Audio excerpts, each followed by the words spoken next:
Hi friend, स्वागत है आप सभी का मिशन कोचिंग सेंटर में। इस वीडियो में बात करेंगे यूपी लेखपाल के बारे में और यूपी लेखपाल में हिंदी के कौन-कौन से टॉपिक से आपके 2022 वाले में आपके कौन-कौन से सवाल पूछे गए थे और यानी कौन-कौन से टॉपिक से कितना वेटेज रहता है, ये यहाँ पर हम डिस्कस करेंगे।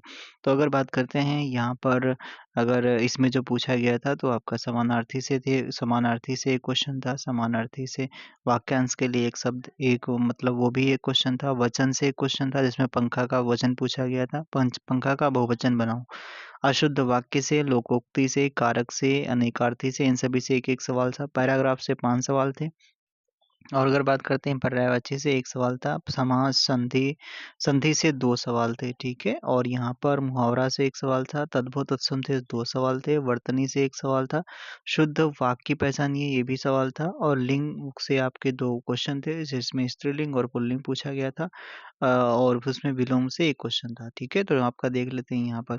जैसे रस है, अलंकार, यहाँ से आपके सवाल नहीं आए थे लेकिन ये टॉपिक हैं भई। फिर समास, समास से सवाल आया था, पर्यायवाची थे, विलोम से क्वेश्चन था, तद्भव तत्सम एक क्वेश्चन था, 2 क्वेश्चन यहाँ से। वाक्यांश के लिए एक शब्द भी, यहाँ से भी क्वेश्चन 1 था, मुहावरे, लोकोक्ति, मुहावरे से 1 था और लोकोक्ति से 1 था। वर्तनी से 1 था और वाक्य पहचानना था, शुद्ध वाक्य कौन-सा, संधि से 2 सवाल थे। लिंग से आपके 2 सवाल थे। वचन भी इसमें टॉपिक है और यहाँ पर जो आपके कौन से, जो आपके कारक, कारक से भी आपका सवाल यहाँ से बनते हैं, ठीक है? तो कारक से भी सवाल पूछा गया था। फिर त्रुटि से संबंधित अनेकार्थी शब्द, यहाँ से भी सवाल आपका पूछा गया था। तो आज के लिए इतना ही। ये आपके हिंदी के सिलेबस में दिया गया है।